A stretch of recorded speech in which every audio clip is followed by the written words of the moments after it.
Good morning.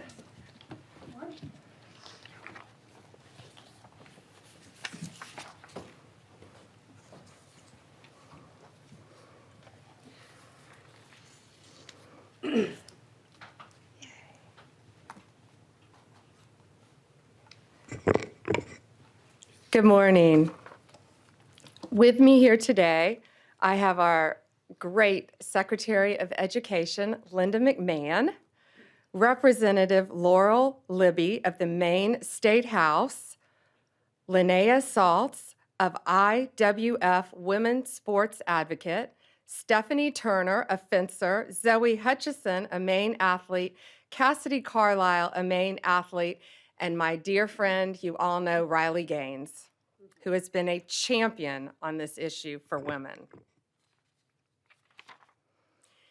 Today, the Department of Justice is announcing a civil lawsuit against the Maine Department of Education. The state of Maine is discriminating against women by failing to protect women in women's sports. Pretty basic stuff. This is a violation of Title IX.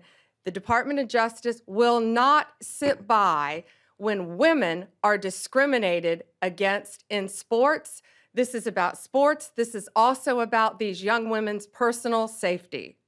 I've met many of these women throughout the past weeks and months, and what they have been through is horrific.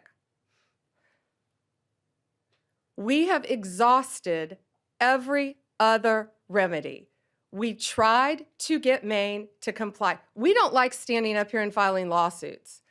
We want to get states to comply with us. That's what this is about. We have repeatedly notified Maine of its infractions and urged them to remedy the situation to protect women. We've stripped grants from Maine through other departments, and we are going to continue to fight for women. Let me give you some examples. Let me give you a timeline. This timeline, I think, is pretty important. So in February 2024, these are just a few examples. A biological boy started competing in women's ski races and cross-country races in Maine. He came in first in the 5K with a time that would have been 43rd among men. In February 2025, a biological boy won first place in the pole vaulting competition in Maine's indoor track and field meet. He beat every other girl by a significant margin. That qualified him for regional championships. That took a spot away from a young woman in women's sports. Shame on him. February 21st, 2025, President Trump has the governors at the White House. President Trump has the exchange with Janet Mills. He asked her about the issue. Her response, "We'll see you in court." Well, we still didn't sue. HHS and the Department of Ed opened investigations in an attempt to get them to comply. They both found violations. And in March, Maine refused to comply. I want to read you this letter.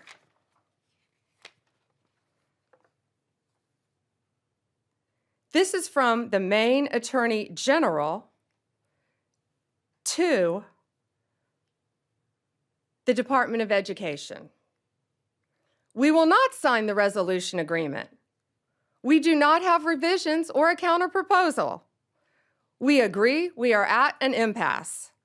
Nothing in Title IX or its implementing regulations prohibits schools from allowing transgender girls and women to participate on girls' and women's sports teams. Well, they must not be reading the same Title IX that we're reading.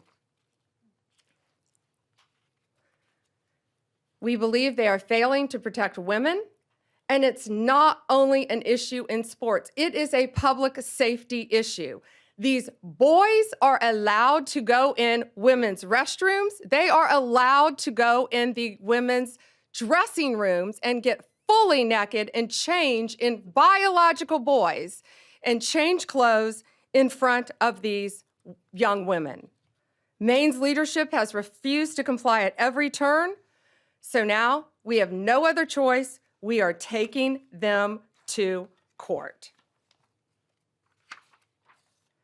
What we are seeking an injunction to get them to stop this, stop what they're doing. That's pretty simple.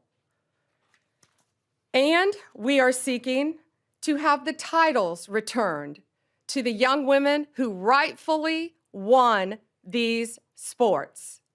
And we are also considering whether to retroactively pull all the funding that they have received for not complying in the past. And I'm so proud of these brave young women standing behind me. I see and lots of parents in the front too, and I've met you.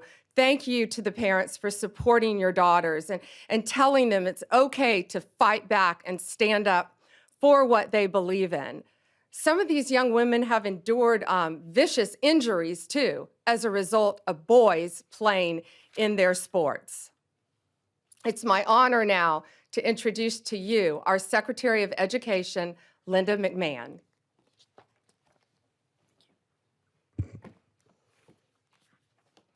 Good morning, everyone.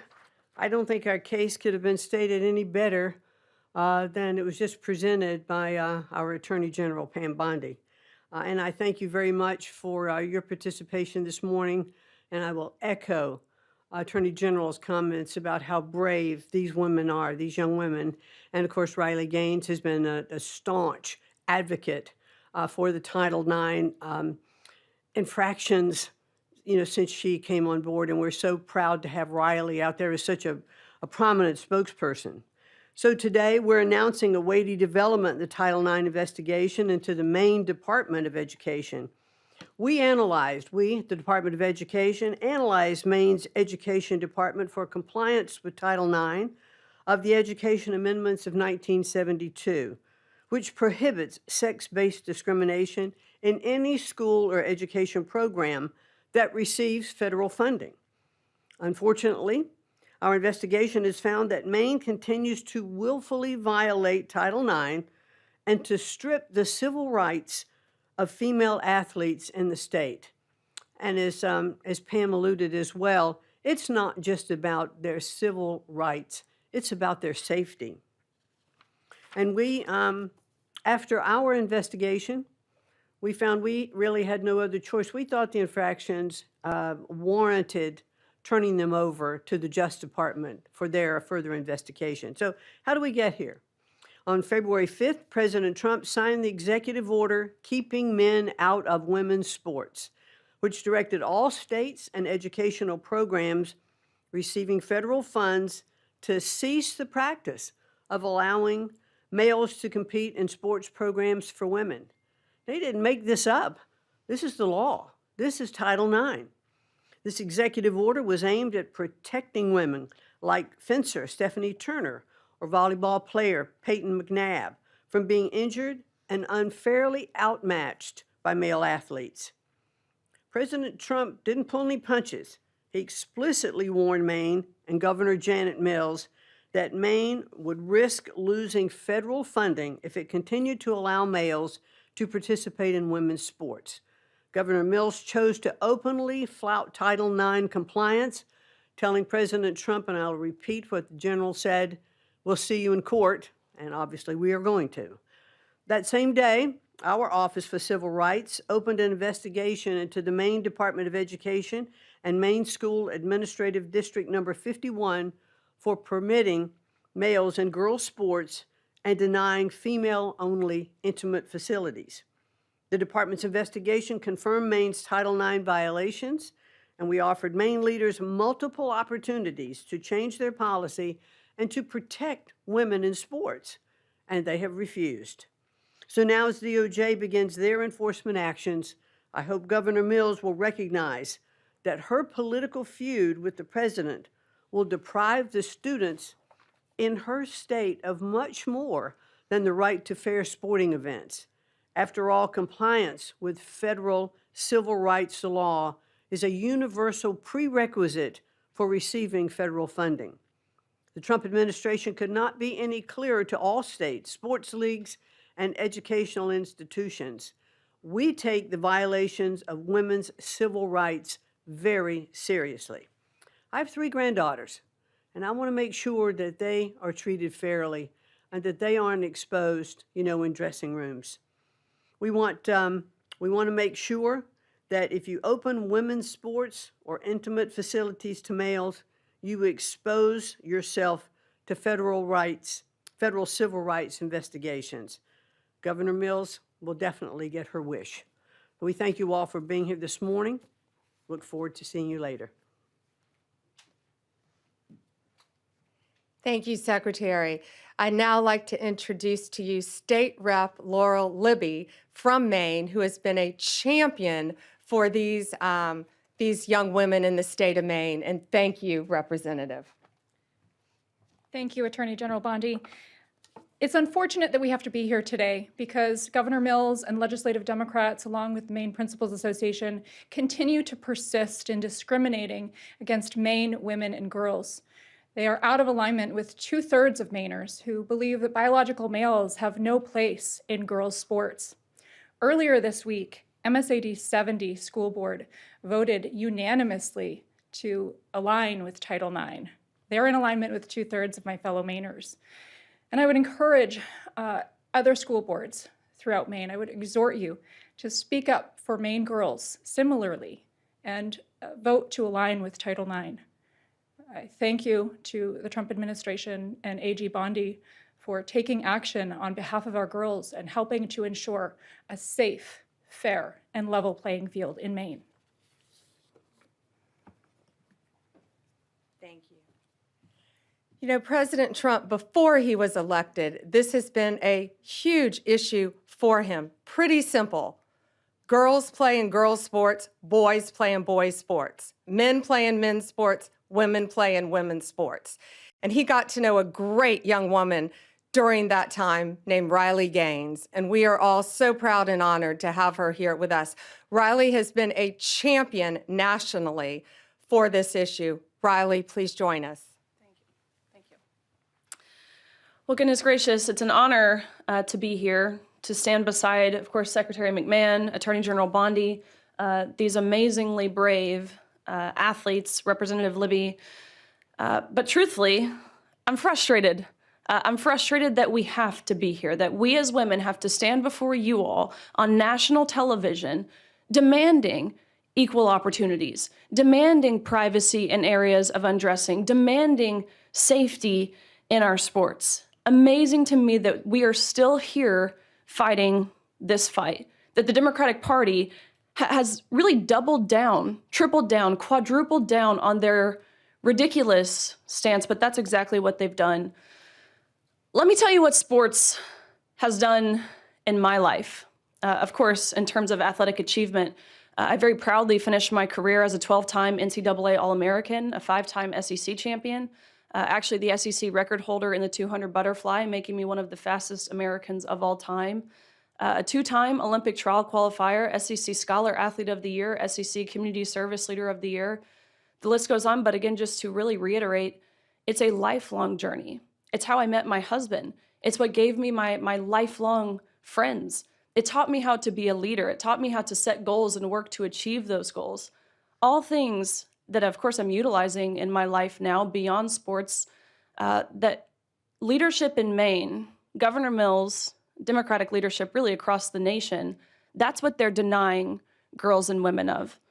I'm sure you guys saw the clips and the visuals that surfaced following President Trump's executive order signing of this EO, barring men from participating in women's sports within any educational program that receives federal funding.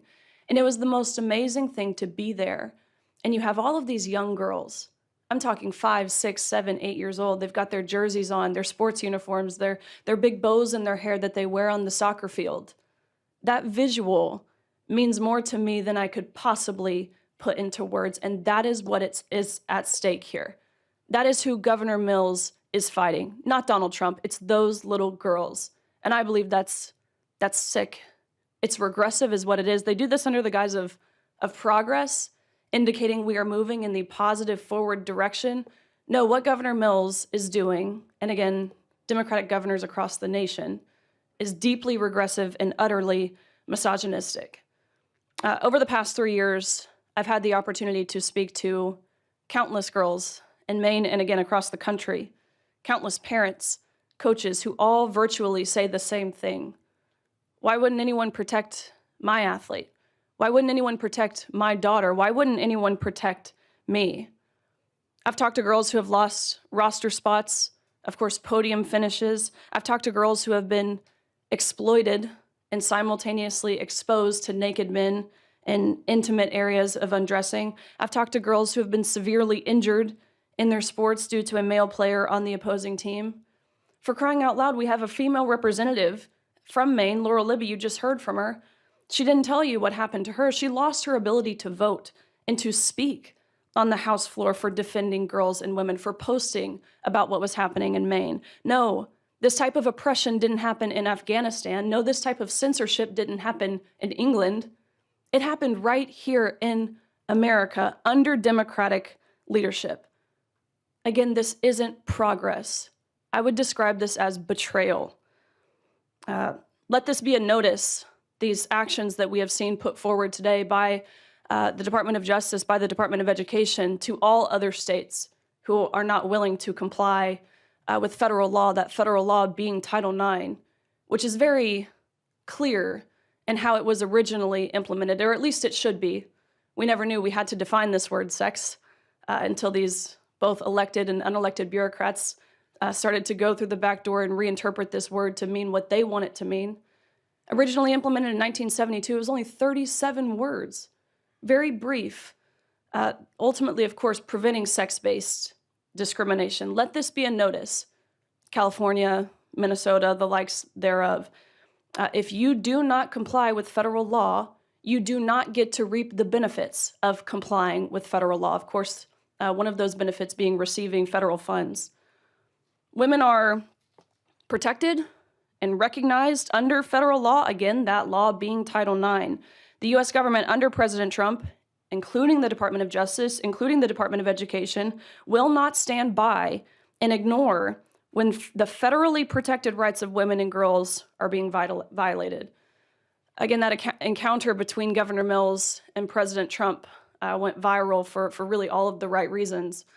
I think she thought she had this mic drop moment when she said, "I'll see you in court." Guess what? You will, because President Trump is a man of his promises. That was his campaign slogan. That's what we've seen delivered. Promises made, promises kept. This is another one. People, the American people, girls, women, boys, men, old, young, white, black, gay, straight, none of those identity factors matter. We want transparency and we want accountability. Again, we voted overwhelmingly in favor of that on November 5th. And accountability is back in the White House. So I stand before you all today, and I thank you, again, Secretary McMahon, Attorney General Bondi. I thank you on behalf of course, myself, but I think more importantly, my younger sister, of all the women and girls who have dreams, like I did when I was young, to achieve, to succeed in my sport and beyond. So thank you. Riley, thank you. And Zoe would now like to say something. Tell us about your sport too, Zoe. So I compete in soccer and indoor track and outdoor track.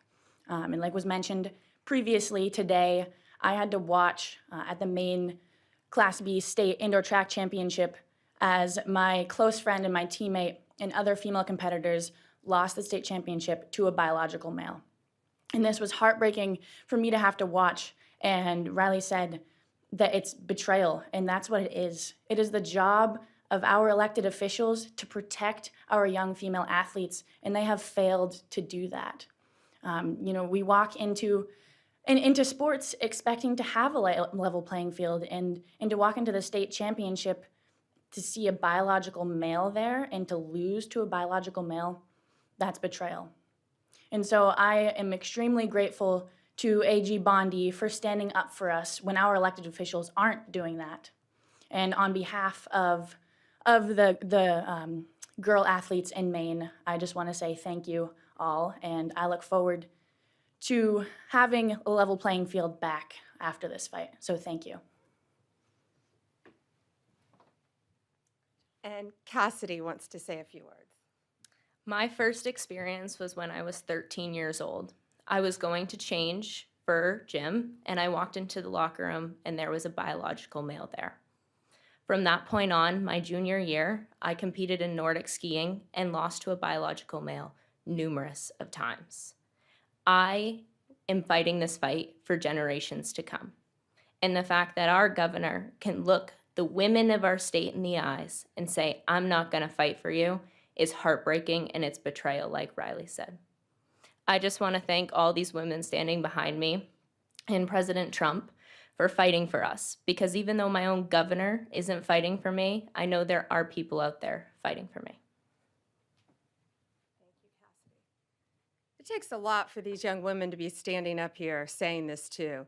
And again, I'm looking at their amazing parents in the front row who have supported them, who I've gotten to know, who are protecting them every step of the way and telling them that they have a voice to stand up for themselves and future generations of young women to come and many athletes. Gates, should we take some questions? Yeah, absolutely. Questions? Mary Margaret, Daily Wire. Thank you, Attorney General Bondi. I wanted to ask if there's other states that you're focused on. Which ones are next for these types of abuses, including men and women's prisons? Well, first we're looking at, for this, we're looking at Minnesota, we're looking at California, we're looking at many, many states, but they are the top two that should be on notice because we've been communicating with them. And just like Maine, we're not going out there, we don't want to be suing people, we want them to comply with the law. And that's what we're doing. We have given them opportunity, Maine, an opportunity over and over again. The Department of Education, HHS, they went and sat down with them in person, multiple meetings, and got nowhere. So now this is where we are because they refuse to protect young women in their state. So yes, Minnesota, California, multiple states. As far as prisons, had nothing to do with Title IX. We took away funding from Maine as well. We decided to go a different direction in our grants, because we saw one reason they allowed a 6'1", 245 giant man who had violently, no murders, nice, but he had violently murdered his parents with a knife and the family dog, serving life in prison, and he chose to identify as a woman. So guess where he's being housed? In a female prison in Maine. So therefore, my office, we don't want to give any more money to the Department of Corrections in Maine if that's how they're going to act. We're going a different direction in our funding. Sadie with the Journal. Hi there. So Maine's governor yesterday said there were maybe at most 2 trans athletes in Maine schools right now. I just was hoping you could talk a little bit about the sort of amount of federal resources that you're putting into this and why that's worth it given the small impact in Maine. And I have a second off-topic question too. Given that it has some of the same elements as the fire bombings of Tesla dealerships that you've charged federally and called domestic terrorism, I'm wondering if you would say the arson at Pennsylvania Governor Josh Shapiro's house would also be domestic terrorism and something you would investigate federally, and if not, what constitutes domestic terrorism? Okay, so first the on-topic question about the, I haven't heard Janet Mills' comment. Governor Mills said it's only a couple trans athletes. Well, I think those are boys who identify as girls wanting to beat girls in girls' sports. Well, if one young woman is in jeopardy, one, that's enough for us to be standing up here. One, no boy will be undressing in a girl's locker room. No boy will be walking in a woman's restroom. And no boy, when we're finished with this, will be beating young girls in sports. These young women have, many of them have trained, since you were in elementary school for your sport? Riley, when did you start swimming? 4 years old. They have trained their entire lives. Some of them have lost scholarships. They have lost regionals. They have lost state because of boys. I don't care if it's 1, I don't care if it's 2, I don't care if it's 100. It's going to stop, and it's going to stop in every single state. Tesla. You ask about, yes, Tesla, you ask about, so I spoke to Governor Shapiro. I think you're referring to his governor's mansion. I spoke to him. It is absolutely horrific what happened to him. Kash Patel also spoke to him. We have been praying for Josh, for his family. Those photos, it was horrible. I firmly believe they wanted to kill him. The defendant allegedly said he was going to use a hammer if he could have gotten to the governor. I've known the governor many, many years. It is horrible. And yes, we are working with state authorities to do, it's now a pending investigation, anything we can to help convict the person that did this and keep them behind bars as long as possible. David? Two questions, one on topic and one off topic. Sure. I'll start with the on topic. Minnesota and California, you mentioned you're looking at them. Are there active investigations into those states? Are there conversations? In which state do you expect to be next based on those conversations? Both. We have reached out to them. We have sent them letters. We're in the same posture we were in the beginning here with Maine. So let's see what they do. Let's hope they comply. Again, we don't want to sue anyone. We just want you to comply with federal law and protect girls, period. But yes, we are fully prepared to sue them and others that we will be looking at as well. And then my off topic, big topic over the past few weeks, Kilmar Abrego Garcia in Maryland. He's in a prison now in El Salvador. He was sent there. You insist, the president, everybody in the administration insists that he is MS-13. It appears that there's not going to be any sort of trial. He's not going to come back. DHS said he would be arrested and redeported if he comes back. Why not show the American people the evidence that he's MS-13 so they can make an informed decision? And that goes the same with this Henry Josue Santos, who was picked up in Virginia, who is now presumably going to be deported as well. Why not show the public the evidence? Well, he is an illegal alien who has been living illegally in our country from El Salvador. ICE testified, an immigration judge ruled he was a member of MS-13, an appellate judge ruled he was a member of MS-13. Hard stop, he should not be in our country. He was deported. They needed one additional step in paperwork, but now MS-13 is characterized as they should be, as an FTO, as a foreign terrorist organization. So he is not coming back to our country. President Bukele said he was not sending him back. That's the end of the story. If he wanted to send him back, we would give him a plane ride back. There was no situation ever where he was going to stay in this country. None, none. He would have come back, had one extra step of paperwork, and gone back again. But he's from El Salvador, he's in El Salvador, and that's where the president plans on keeping him. But the evidence, we're not going to see the evidence? We have the transcripts from the court hearings. I'll be glad to give you the court hearings from 2019, what we have, sure. With the rulings from the judges, gladly. All right, last one, Reagan. Reagan Reese, Daily Caller. Madam Attorney General, there's a Maine school board, MSA D number 70, which voted unanimously on Monday to defy the governor and to comply with Title IX. With the action you're taking today, will it be possible to exempt schools that comply from any future punishment? Yes. And I think that was very brave and bold of that school board. We just saw that as well. The question was one school board in Maine voted to comply. And again, that's all we wanted was compliance. So yes, we will not be going after them, looking at them in this lawsuit because they are complying and they're protecting women in women's sports. Thank you.